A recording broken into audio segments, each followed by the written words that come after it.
Hundreds of anti-Israel protesters stormed Russia's Dagestan airport, where a plane from Israel had just arrived, forcing security forces to close the airport and divert flights.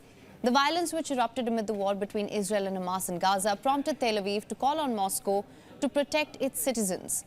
As the chaos unfolded, some protesters even ran onto the runway. Then, late on Sunday, Russian aviation agency announced that the airport had been freed from the mob and would remain closed until the 6th of November. Prime Minister Netanyahu's office has urged Russian authorities to protect all Israeli citizens and all Jews. Now, the war that began with attacks on Israel by Hamas continues to rage on. Protests erupted across the globe in support for the Palestinian people. What happens next? And will the global outrage have any bearing on the situation on ground? To discuss this further, we have with us Greg Swenson, international affairs expert, joining us from London. Sir, thank you so much for joining us. Nice to be here, Anne. Thanks. Now, protests have erupted all across the globe. Perhaps the most deliberate show of force and people's agitation was witnessed at the demonstrations at Dagestan's main airport. What's your take on the hostility towards Israelis and Jews? There seems to be a shift here in perspectives. Yeah, there is. There seems to be some protests, or as we saw over the weekend, all over the West, as well as in the global South. If you look at Russia specifically, I mean, they're part of this axis of the opponents of the West. Basically Iran, China, and Russia seem to be joined at the hip. So it's quite natural perhaps for Russians who get their news, a lot of propaganda from the government, that they would be against Israel, and they have a history of pogroms in Russia as well. So there has been an anti-Semitic element in Russia for generations, which is challenging because there are so many Russian Jews that live in Israel and are dual citizens, and that's part of the problem here. So look, I'm not surprised. The way that the mainstream media in the West has really been hostile to Israel and created this moral relativism when there really shouldn't be in a situation like this. But you have children being taught to hate the West, to hate Jews, and Israel basically is a Western country, although located in the Middle East, obviously. But it does look like a Western country or a Western democracy. And then you have university students being taught by radical professors to hate Israel and to hate Jews. And so this shouldn't be a surprise. You're seeing this in American universities for sure. There is pushback from the center, and I don't think that these radical leftists will succeed in maintaining this hostility to Israel. I mean, they'll try their best, but they're being helped by the universities, they're being helped by the mainstream media, who for example with the hospital bombing, who embraced the hospital bombing story. You had politicians in the U.S., just one or two actually, that embraced that story. Ilhan Omar and Rashida Tlaib both went with the hospital bombing story, and that was really outrageous. The AP, for example, posted that story that the Israelis had bombed the hospital. They got 13 million views on Twitter, and when they retracted it a day or so later, they only got 200,000 views. So this is what this is what Israel is fighting against. A real bias by the mainstream media in the West. The BBC only just recently agreed to use the word terrorist to describe Hamas, and that's really a shame that it took that long. Sir, the Dagestan government appealed to those involved to stop their illegal acts despite anger over what it dubbed as inhumane massacre of civilian population. The Palestinian people, as I mentioned earlier, statement by Prime Minister Netanyahu's office also said, I'm quoting here in fact, Israel expects the Russian authorities to protect all Israeli citizens and all Jews and to act decisively against the rioters and against incitement to violence against Jews and Israelis. So how do you see the situation unfolding here? Well, I hope that the Russian government agrees to do that. It doesn't seem like much of a request from Netanyahu. I mean, it seems like a very simple request. They're not asking for military support, or they're not even asking for aid. And so it seems outrageous with this moral relativism that we have to be arguing for the safety of Jewish people and the safety of Israelis. And so I just think, again, this anti-Western bias is troubling.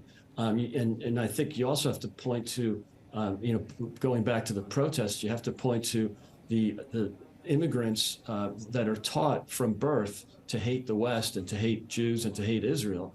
And they're not integrating into the societies that they move to. We see that here in England, where a lot of the protesters are would be arrested if they misgendered someone, but they're not arrested if they're flying a Hamas flag. And so, these kind of things are inconsistent. I hope that the Russians do the right thing, and I think, and hopefully we'll see the same sort of reaction from governments in the West. So let's also talk about Israel's ground operation. As the situation in Gaza spirals out of control, hostage situation, aid to Gaza, these are pressing concerns which haven't been effectively dealt with. What sort of course of action would you say is required in this regard? Well, I think the West is trying its best. Obviously, the UN is trying to bring supplies to Gaza. The U.S. has committed $100 million. I'm not sure that's wise because most of that will go to Hamas.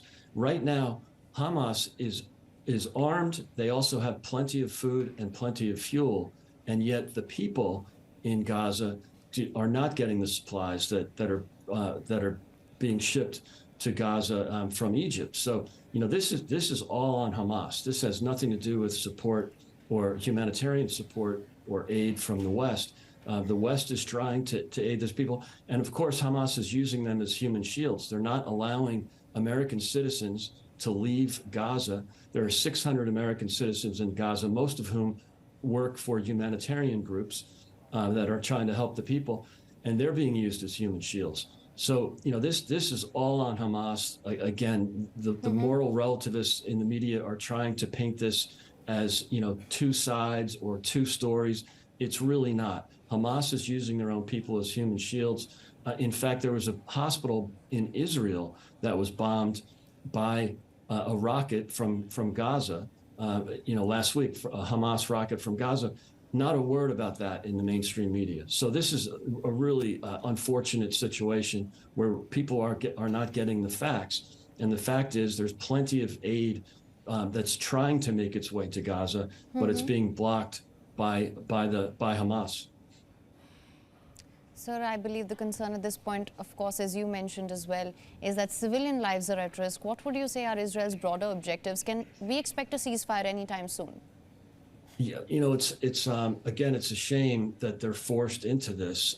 They are trying their best to reduce civilian casualties. It is, unfortunately part of war where there's collateral damage, but the Israelis have begged the Gazans to move out of northern Gaza or eastern Gaza so that they can make sure that there's as few civilian casualties as possible. They use knock bombs, which are basically designed to drop on rooftops, shake the building, and warn people to leave if it's a target. But again, Hamas is using civilian shields. They're launching rockets from schools, from mosques, from hospitals, and that forces the Israelis into a really difficult situation. But again, Hamas is still firing rockets at Israel. They've killed women and children and elderly, and they've taken hostages.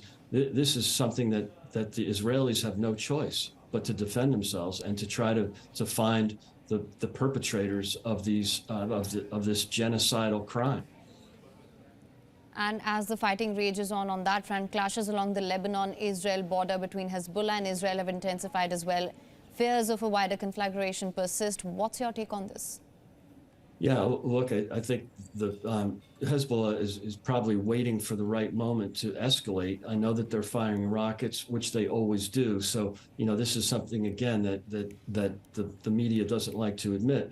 But both Hezbollah and Hamas continue to fire rockets on civilian targets. And I think that's another message that's being missed in the mainstream media, that again, choosing to criticize Israel for, even though Israel is not targeting civilians, they're targeting military installations that have human shields, unfortunately. And again, they're doing their best to avoid that, while at the same time, Hezbollah and Hamas continue to fire rockets into civilian areas in Israel. So it's really, again, not a two-sided story. This is not, two sides. This is a very much a one-sided situation. Right. Well, Mr. Greg Swenson, thank you so much for joining us on WION with your Thanks, perspective Sean. and insights on this. Thanks for having me. WION is now available in your country. Download the app now. Get all the news on the move.